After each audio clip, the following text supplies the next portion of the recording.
Mwanamke ni shupavu tena hodari, mwanamke ni mtoaji, mpambanaji. Mwanamke ni mvumilivu tena mwenye huruma, upendo wake huwezi kupima kwa mizani.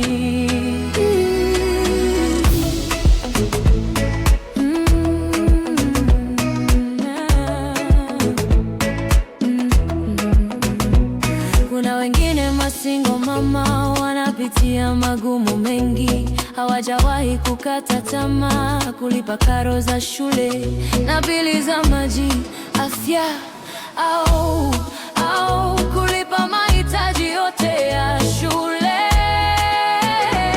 Mwanamke ni shupavu tena hodari, mwenye unyenyekevu na utu. Mwanamke ni mtu mwenye uelewa, mwanamke ni mtu mwenye huruma. Hivyo naomba mjue kwamba mwanamke ni jeshi kubwa lililotoliwa na Mungu. Mwanamke ni shupavu tena hodari, mwanamke ni mtoaji, mpambanaji. Mwanamke ni mvumilivu tena mwenye huruma, upendo wake huwezi kupima kwa mizani.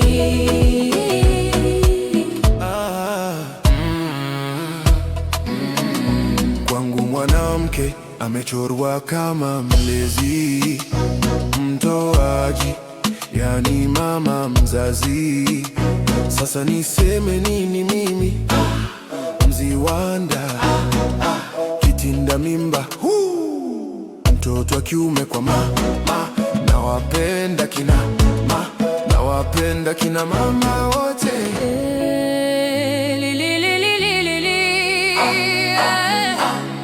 Aise, akina dada. Mwanamke ni shupavu tena hodari, mwanamke ni mtoaji, mpambanaji.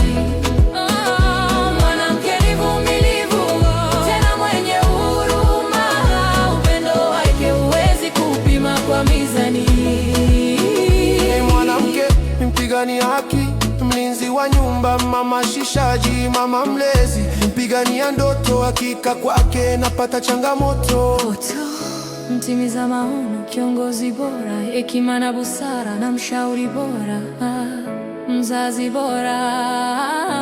Mwanamke ni shupavu tena hodari, mwanamke ni mtoaji, mpambanaji. Mwanamke ni mvumilivu tena mwenye huruma, upendo wake huwezi kupima kwa mizani.